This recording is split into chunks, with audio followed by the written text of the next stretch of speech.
Buat sebagian kecil orang, ASMR malah bisa bikin pusing atau nggak nyaman. Dan disinilah manfaatnya jadi lebih spesifik. Sebuah penelitian menemukan kalau orang yang paling merasakan efek positif dari ASMR itu justru mereka yang sering merasa cemas atau yang moodnya gampang naik turun. Ini seakan-akan menunjukkan kalau ASMR itu mungkin lebih dari sekedar relaksasi, tapi bisa jadi semacam alat untuk mengatur emosi bagi sebagian orang.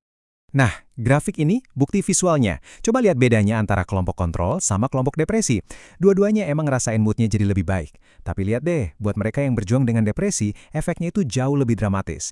Ini seakan ngasih petunjuk kalau ASMR punya potensi terapeutik yang serius. Meskipun, tentu aja ya, ini bukan pengganti pengobatan profesional. Sekarang kita bahas sisi negatifnya. Kalian pernah nggak saking sukanya sama satu makanan, terus dimakan tiap hari, lama-lama jadi enek? Nah, itu namanya habituasi. Otak kita juga bisa bosen kalau terus-terusan dikasih stimulus yang sama. Sensasi geli-geli ajaib itu pelan-pelan bisa hilang kalau kita keseringan nonton pemicu yang itu-itu aja.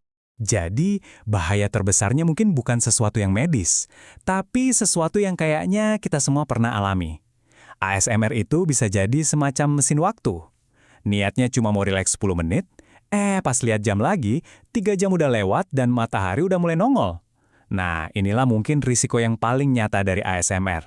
Oke, jadi setelah kita timbang semua buktinya, mulai dari hormon bahagia sampai resiko lupa waktu, vonis akhirnya apa nih buat ASMR? Baik atau buruk? Kesimpulannya jelas, ASMR itu lebih dari sekedar tren aneh-anehan di internet.